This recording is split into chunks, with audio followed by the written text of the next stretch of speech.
Hey guys, welcome to Waters Family Homestead. Well, I got home before dark today.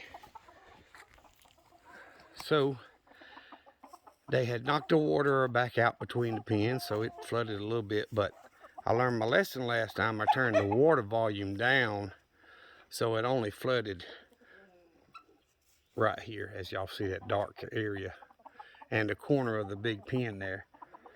Last time it flooded 2.5 pens, water everywhere. So it didn't flood near as much because I just got the water turned on just enough for it to fill back up. So I got to figure out how to keep that thing in place. I got an idea, but I'll probably do it this weekend if the weather's pretty and I can get out here and work. But either way, I went ahead and threw out some scratch for them, and y'all see they are getting it pretty good. And I went ahead, excuse me, my nose is itching. I just threw some straw out. Threw a little bit of straw out in there around that wet ground, but I put majority, I just filled up all 9 laying boxes again and got them plenty of straw. That first pen, they had done raked most of it out over there. So I filled all 9 boxes back up, and then what I had left on my little lid there, I take it in with, I threw out there on that wet spot. But as y'all see, Sue and his 7 Wyandottes, most of the time, they stay, together. One or two will walk off every now and then, but for the most part, they all hang around the same area and stay around him, unless he goes in there and gets on the roost. But thankfully, he's starting to act more like a rooster, and maybe he'll crow one day. Like I don't have enough roosters crowing, but there's 4 blue Orpington Wyandotte roosters, 2 of the just barnyard mix right there that I hatched, the teenager and Sue, and then the daddy. I don't have a Wyandotte rooster. I wish I did. But either way, I'm going to tell y'all, them Wyandottes have been laying really good. There's 7 hens, and I get 5 or 6 eggs from them most days. Every now and then I'll get 7. So I know I'm getting, my money's worth out of those hens. I'm going to wait, see if this rooster decides to try to mess with, see, he'll leave when I come over here, try to mess with Sue.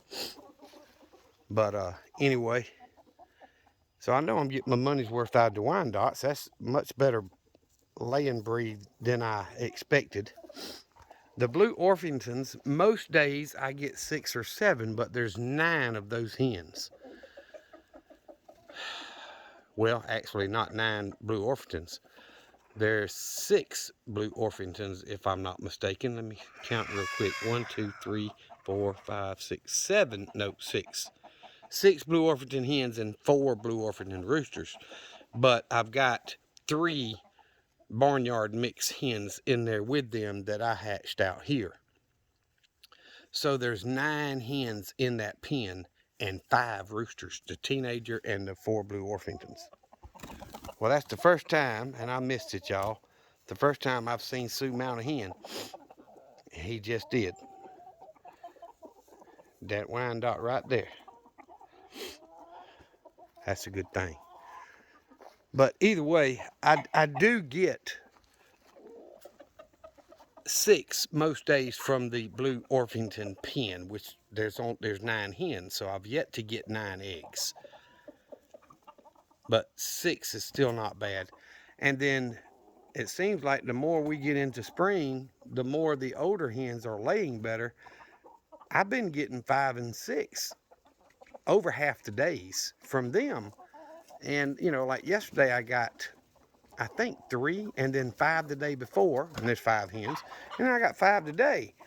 So they're doing much better since the weather's warmed up. And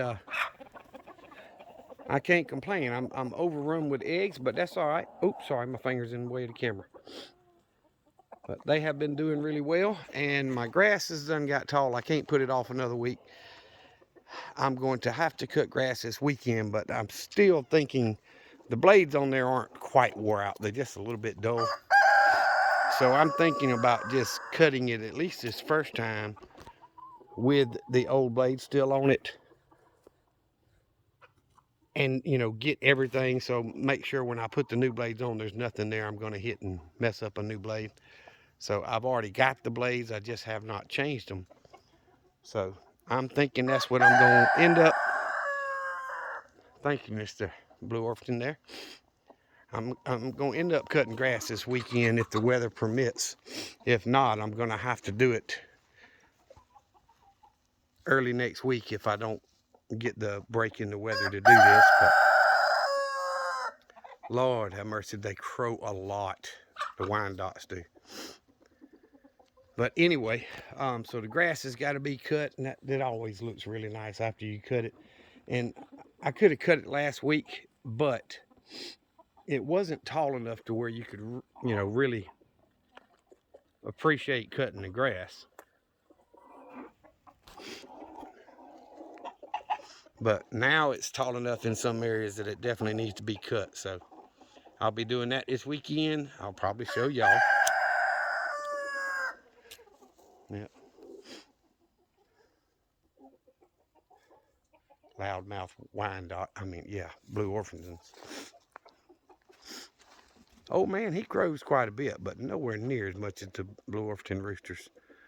But I think it's funny, you let them all out and they just kind of scatter, but you got the older chickens up here, and you know, Blue Orpington scattered a little bit. The Wyandottes are all down there, but this one here, they still kind of stay in their group. But the Blue Orpingtons and the barnyard mix there, they do spread out more than the rest of them do most of the time. It's funny. See how the rooster's chasing another rooster? And now the other one decides he wants to pick on the one that's picking on that one. Oh, maybe I can get lucky and get some chickens processed here in the next week or two. Quit having to feed big old fat chickens, because that's a big old boy right there.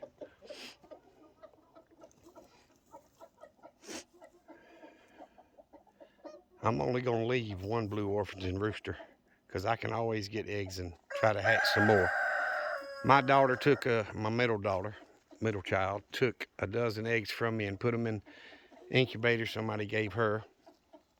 Much smaller than mine, but like I say, I have a terrible hatch rate on mine. But she has candled hers, and they're almost 2 weeks in. So she's only got another week and a half before they start hatching. And she's got 9 fertile eggs out of a dozen, I believe is what she told me. So that's going to be...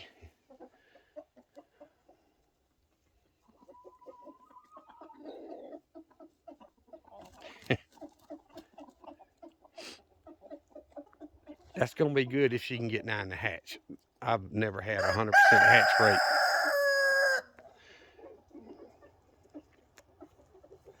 Never had a 100% hatch rate as far as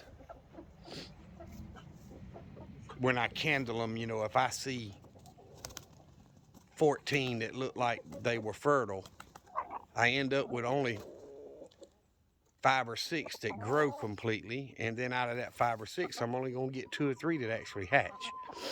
So we'll see what she does with her incubator. If she's got a better success rate, then I may just give her more eggs and let her hatch me more instead of me actually buying more. Fill up her incubator, however many it'll hold, and then get those hatched, and then, you know, immediately do another set. If she's willing to do that, she probably will be. But I've been getting home late, so haven't been able to do much filming. It was almost 9 o'clock when I got home last night. So I got home about 45 minutes before dark today, maybe an hour, and decided I'd let them out. And that's good, because that water was running today. So I got 14 eggs in the basket. Had 16 yesterday.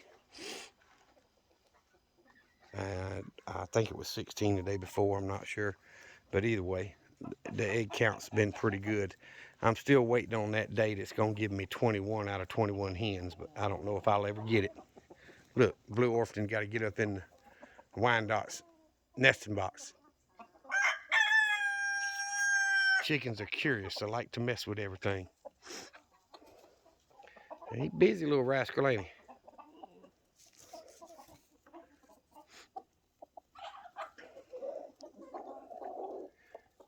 I got a couple of those Blue Orphans that would try to sneak up on me. I don't remember if I told y'all in the previous video, but I had one out here this past weekend that tried to sneak up on me while I was walking toward the gate to get out of there. Come up behind me, and I turned, and he took off, and then he came right back like he was going to do something. I chased him for about a good 3 or 4 minutes. With one of them T-posts, little old lightweight T-post over there. He's lucky I didn't catch him. I'd have played home run with his head. We'll break him from that coming up behind trying to spur people.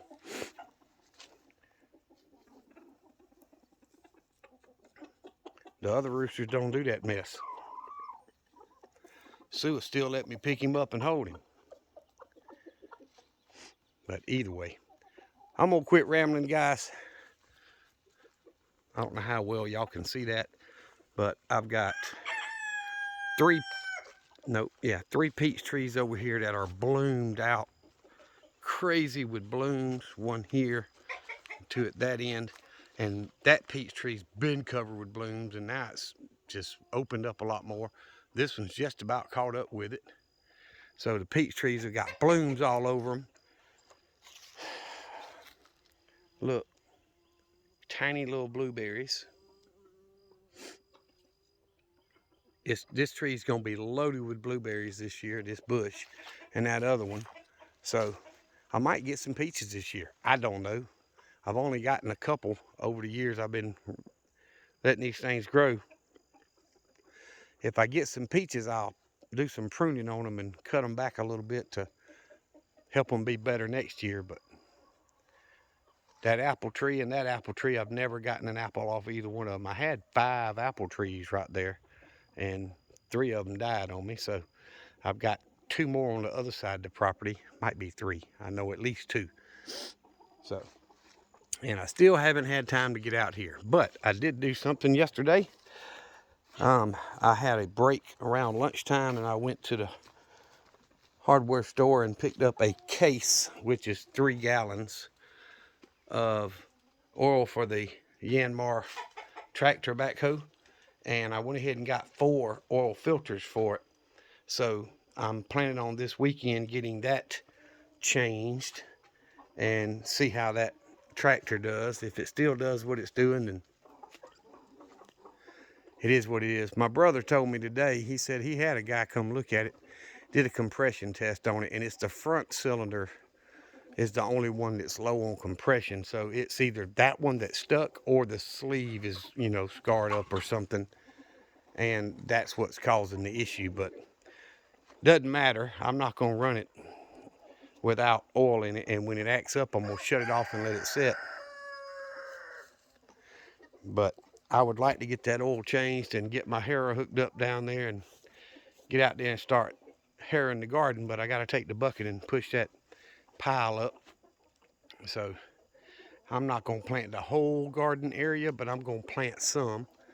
And I bought potatoes. I'm hoping to let some, you know, little ears, what we call them down here, sprouts come up on the edge of them potatoes so I can cut them and get potatoes planted if I can get the ground broke up deep enough. It's a tractor allows me to do that. But the harrow doesn't go as deep. But I've got a bottom plow. I just don't know if it'll run long enough for me to be able to bottom plow and break it up like that. But either way, I moved the chicken pen back before I started my channel. I had it back here in the garden area, and it was its own skids. The middle pen, the one I started with here, so I could hook it to my tractor and pull it forward and backwards, or my lawnmower, you know, just push it with it. And I slid it back and forth on that garden area for a couple of years. I'd go back this way and then slide it over and then come back and slide it over and come back and just keep doing that over that whole garden area. So that ground ought to be good nitrogen rich after a couple of years worth of the chickens, you know, scratching and pooing on it. I know the grass grows really green back there. But anyway, that's my plan. I don't know if it's going to work. It all depends on whether the backhoe's going to let me use it or not. But I'm going to shut up and get off here. Get inside and get a couple of chores done before it gets too late. And I hope y'all are enjoying the videos. I've got to get used to, I say, the new old name. And if y'all will, please share the channel when you can. If you are not subscribed, please subscribe to the channel and follow on Rumble. Rumble is just another free video platform that doesn't regulate your freedom of speech near as much. So I think that's the future of video platforms. They've got 75 plus million users, but you know, compare that to YouTube's billion. You know, YouTube's a bigger platform, but they are censoring conservatives more and more every day. So if you guys could share the channel, help me grow, I would appreciate it. And if not, subscribe to the channel. Follow us on Rumble. And I appreciate y'all. Remember what I always tell you. Jesus loves you, and so do I. And with that said, y'all be safe. Be prepared.